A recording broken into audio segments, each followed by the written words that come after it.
প্রকৃতির কোলে তৈরি এক অসাধারণ সাবান, যেখানে প্রতিটি ধাপেই মিশে থাকে শুধু যত্ন আর ভালোবাসা। সবচেয়ে আগে সংগ্রহ করা হয় একদম খাঁটি গরুর দুধ, যা এই সাবানের কোমলতা ও উজ্জ্বলতার প্রধান উৎস। এরপর বেছে নেওয়া হয় পরিপক্ক নারকেল। খুব যত্ন করে শাঁস আলাদা করে নেওয়া হয়, যেন শুধু শুভ্র আর বিশুদ্ধ অংশটাই ব্যবহার করা যায়। পাথরের হামানে কুটে তারপর জাতায় পিষে বের করা হয় ঘন নারকেল দুধ। পাতলা কাপড়ে ছেঁকে নেওয়ার পর পাওয়া যায় একদম নির্মল নারকেলের জুস। এরপর নারকেল দুধের উপর ভেসে ওঠা মালাই গলিয়ে তৈরি করা হয় খাঁটি নারকেল তেল। এদিকে ততক্ষণে ভেষজ তেলটাও একদম প্রস্তুত হয়ে যায়।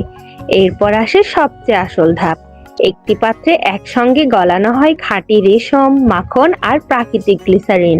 ধীরে ধীরে মিশিয়ে তৈরি করা হয় একদম মোলায়েম একটি মিশ্রণ।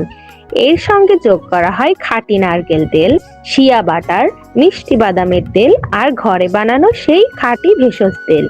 তারপর সবগুলো উপাদান একসঙ্গে যত্ন নিয়ে মেশানো হয় যতক্ষণ না একটি সমৃদ্ধ ঘন আর ক্রিমি মিশ্রণ তৈরি হয়। একদম শেষ ধাপে এর সাথে যোগ করা হয় মুক্তার গুঁড়ো।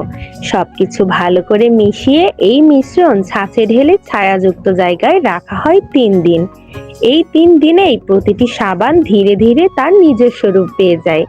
আর এভাবেই তৈরি হয় আমাদের পাহাড়ি ঘরে সেই বিখ্যাত কাউ মিল্ক সোপ, যা ত্বককে রাখে নরম, কোমল আর ধবধবে ফর্সা।